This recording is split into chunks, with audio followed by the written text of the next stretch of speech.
Le Coran, contrairement à la Bible, n'est pas une collection de livres de dates différentes et dus à des mains aussi nombreuses que différentes.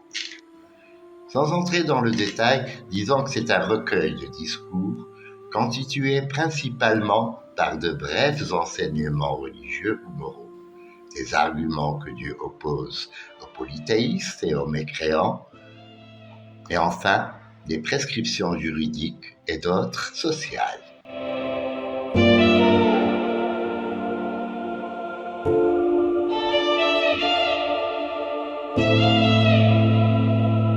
Ce discours a été révélé par Dieu au prophète pendant son apostolat à la Mecque et à Médine. Et aucun musulman, même parmi les plus laïcs et les Européens convertis, n'en doute à aucun moment.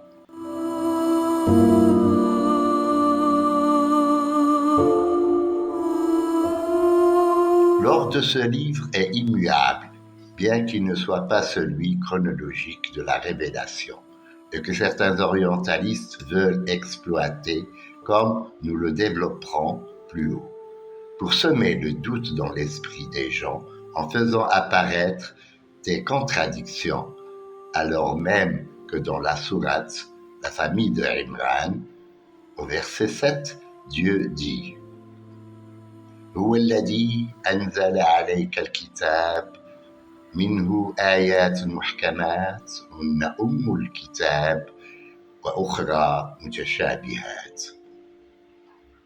C'est lui qui fait descendre sur toi l'écriture. En celle-ci sont des versets avérés qui sont l'essence du livre, tandis que d'autres portent à équivoque. Ce discours, par ailleurs, ne peut communiquer sa vision en langage ordinaire, mais en images, des fois heurtées et saccadées, d'autres fois liées et harmonieuses, et dont les inflexions, les nuances et les subtilités réclament de longs moments d'écoute, de réflexion et de méditation avant qu'on en éclate le sens profond au lecteur, comme dans le chapitre de Kahf. La musicalité des sons, par ailleurs, joue une part indéfinissable en prédisposant par son charme l'esprit de celui qui écoute la parole de Dieu. En paraphraser les termes par des mots d'une autre langue, notamment les langues européennes, revient à les mutiler en substituant le plus vulgaire des métaux à leur fin pour commuer les envolées comme les voûtes éthérées de l'intuition et de l'inspiration en évolution pédestre dans la stabilité et l'immobilisme du mode positif et rationnel.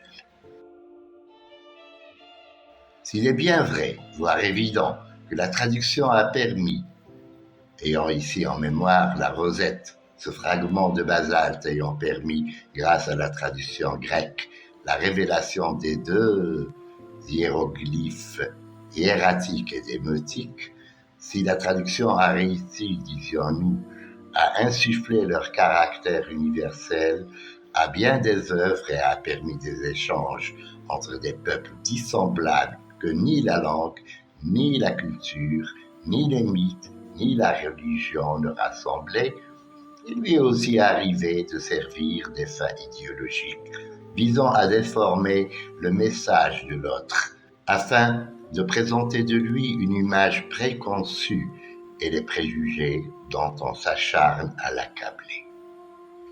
Tel fut le cas des traductions du Coran au Moyen Âge et la Renaissance. Depuis le XIe siècle jusqu'à une époque récente, la chrétienté, alors en guerre contre l'islam, s'est intéressée aux livres saints à des fins polémiques.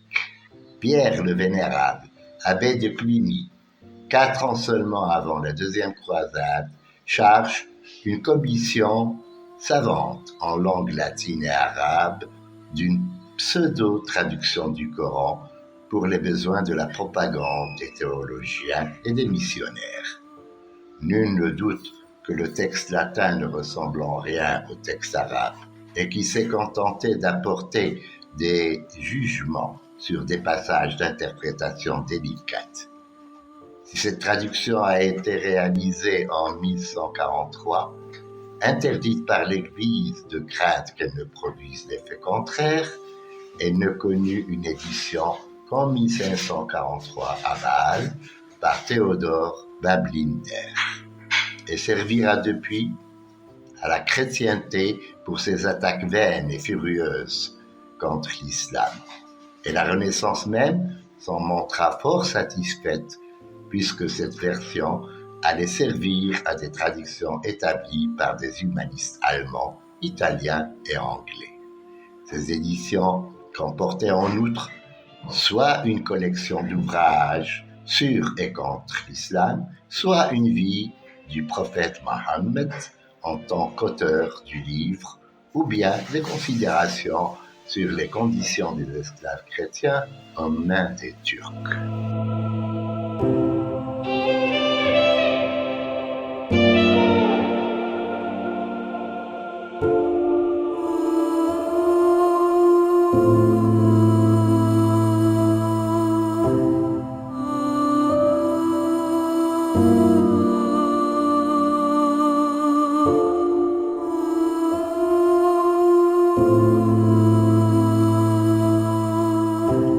Cette situation se maintint jusqu'au début du XVIIe siècle et il a fallu qu'un bourguignon, Durer, ancien consul d'Égypte ayant accompli un séjour en Turquie, fasse paraître à Paris en 1647 sa traduction de l'Alcoran de Mahomet. Le titre déjà, faisant attribuer le texte coranique au prophète, trahit toutes les insuffisances de la traduction. Cette version, néanmoins, vu le haut intérêt que le public lettré de l'époque accordait au monde islamique, connut un succès immédiat qui lui valut 5 éditions en 5 ans, ainsi que les traductions anglaises, néerlandaises et allemandes. Le siècle des Lumières. Quelques années plus tard seulement, pas même une décennie, les attaques contre l'islam semblent tout à fait dépassées. Injures et sarcasmes ont fait leur temps, et même s'ils sont repris au début du siècle des Lumières par certains philosophes, c'est uniquement pour battre en brèche le catholicisme officiel. Désormais, plutôt que de combattre l'islam en bloc, on s'efforce de le comprendre, et dès 1705, Roland publie son The Religion Mohammedica à Paris, et Salles son The Quran Commentary called Al-Quran of Mahomet. Le public aura vite fait d'accorder sa faveur à ces deux ouvrages qui comportent un exposé relativement objectif de l'état du monde arabe et de l'islam, les préceptes qui les caractérisent et les valeurs qu'ils sous-tendent. C'est ce climat qui semble avoir préparé la traduction de Claude Savary, esprit ouvert et curieux, ayant effectué un séjour au Moyen-Orient et connaissant bien l'arabe. Cette édition se distingue de celles qui l'ont précédée par le fait qu'elle est précédée d'une vie de Sidna Mohammed tirée d'anciennes biographies arabes. C'est cette belle infidèle, retouchant le texte originel jusqu'à l'adaptation, qui sont trouvées totalement transformées. Cette version allait par conséquent supplanter celle de Durer jusqu'à l'apparition de la traduction de Kazimierski en 1840, et qui allait connaître en France notamment, et jusqu'à aujourd'hui, une longue fortune. Pendant plus d'un siècle, l'orientalisme français allait s'en contenter, insensible aux progrès réalisés en Angleterre, en Italie et dans les pays nordiques. Les temps modernes. Dans son introduction au Coran, Régis Blachère, passant en revue les différentes traductions du Coran dans les langues européennes, affirme: quand on prend conscience d'une œuvre collective où chacun a fait effort pour se rapprocher un peu plus de la perfection. Cette citation ne nous semble applicable qu'à partir du travail accompli par Savary et Kazimierski après lui. Encore faut-il, dans cette pléthore de traductions distinguées, et cela est pratiquement impossible pour le lecteur européen, l'œuvre scientifique et consciencieuse de celle produite par quelques charlatans falsificateurs, comme celle d'une certaine Fatima Zaïda à Lisbonne en 1861 et de celle enfin appartenant à des auteurs loin de rassembler toutes les compétences requises et qui reproduisent par conséquent erreurs, contradictions et interprétations erronées dans leur travail. Aujourd'hui, un non-arabisant n'ayant que de bien vagues notions d'islamologie et une connaissance tout approximative sur la civilisation arabo-musulmane, alors même qu'il serait un esprit curieux, tolérant et ouvert à la culture de l'autre, reste gagné par le désarroi devant le texte coranique traduit.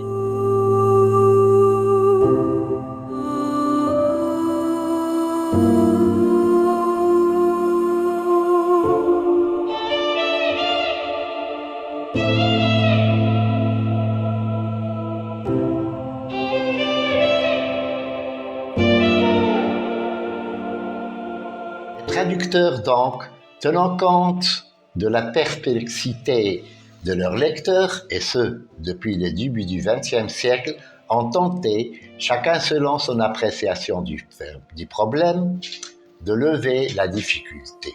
Qui par les nombreuses annotations qu'ils ont jugées utiles, qui par la biographie du prophète, qui par le recours à une exégèse jugée appropriée. Certains orientalistes, par exemple, estimant pour des raisons idéologiques ou par simple préjugé que le Coran ne possède pas d'ordre, ont conçu une traduction selon une datation chronologique des sourates établie par certains orientalistes comme Watt. Défaut des traductions selon l'ordre chronologique. Rampant avec la présentation canonique de la Vulgate, ces orientalistes ont tenté d'offrir aux lecteurs non arabisants un classement chronologique des sourates si cher à leur école. Ce fut le cas notamment de Rodwell en 1878, de Bell 1937-1939, ainsi que la première traduction de Régis Blachère en 1949-1950. Ces traductions, solution de hardiesse, disent leurs auteurs, auront vite fait de s'avérer vaines et inopérantes. Blachère, quelques années seulement, en 1956, édite une traduction selon l'ordre de la Vulgate ottomanienne. Comme s'il avait enfin pris conscience que justement l'ordre du livre est immuable et ne supporterait pas le moindre arrangement ou amendement. En effet, tant la foi du croyant que les sciences islamiques n'éprouvent ni la moindre inquiétude, ni la moindre gêne concernant cet ordre, dont Averroès, Ibn-Rushd, dit notamment « Le Coran descendit sur le prophète par fragments successifs, munajjaban », littéralement étoilé, jusqu'à ce qu'il fût complet. Il fut rassemblé en un ensemble unique, lequel s'impose à la mémoire en cela même qui se trouve rassemblé. Zayd ibn Thabit, un des secrétaires de la Révélation et président de la commission nommée par le calife Othman pour collecter le Coran en vue de sa recension, rapporte ces propos. Nous étions chez l'envoyé de Dieu à colliger le Coran à partir de fragments. Cela ne prouve-t-il pas assez l'existence d'un agencement complexe se référant à une organisation supérieure, qu'il s'agit d'approcher afin d'en saisir quelque peu l'éminence? Par ailleurs, la position de la critique orientaliste est erronée de prime abord, car elle vise une reconstitution archéologique d'un objet bien vivant, le Coran étant bien l'œuvre la plus vivante qui soit pour les croyants et dont il s'agirait plutôt d'établir l'analyse dynamique, d'autant plus que les instruments de la linguistique, après de Saussure, le permettent de plus en plus. Ajoutons à cela que la recension du Coran s'est faite à partir d'une collecte qui correspondait à une synchronie qui, par la suite, et tout à fait logiquement, a supplanté la diachronie de la révélation, comme l'a montré le propos de Zayd bin Thabit, cité plus haut.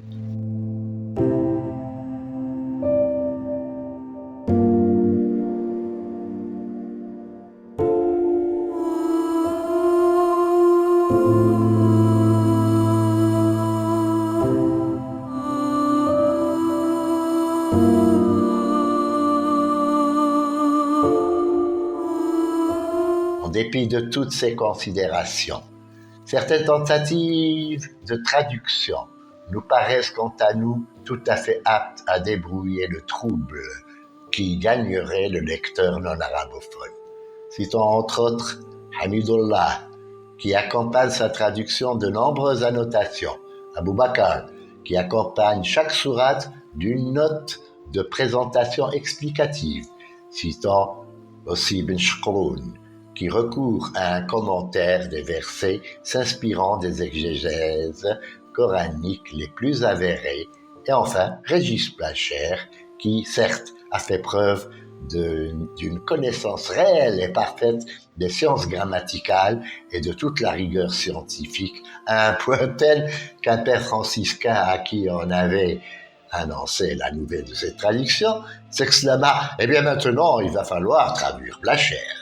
Nous ne comprenons pas, pour notre part, pourquoi ce traducteur ajoute de lui-même les versets sataniques dans le chapitre L'Étoile, An-Najm, qu'il numérote 20 bis et 20 terres, sans note ni commentaire, et traduite en ces termes.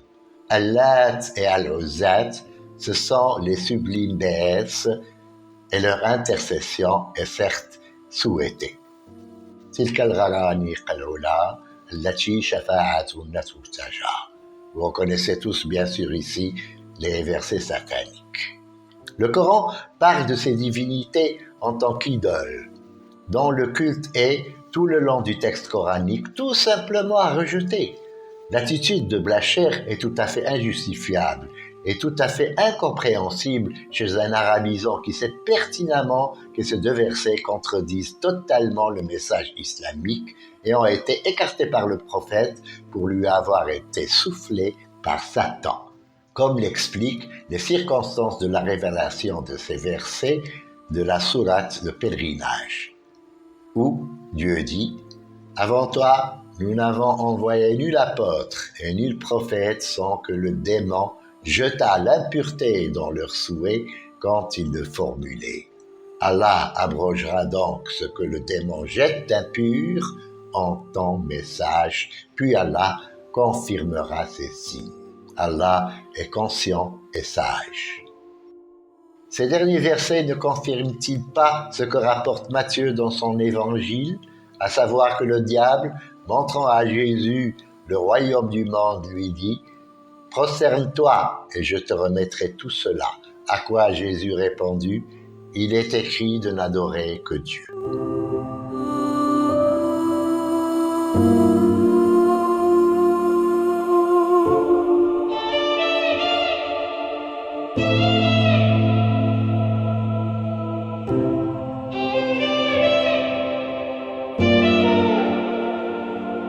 En fait, tout traducteur du Coran, outre ses nombreuses connaissances en philologie, en exégèse et en sciences islamiques, devrait se prémunir contre l'erreur par son intégrité et par son intuition spirituelle.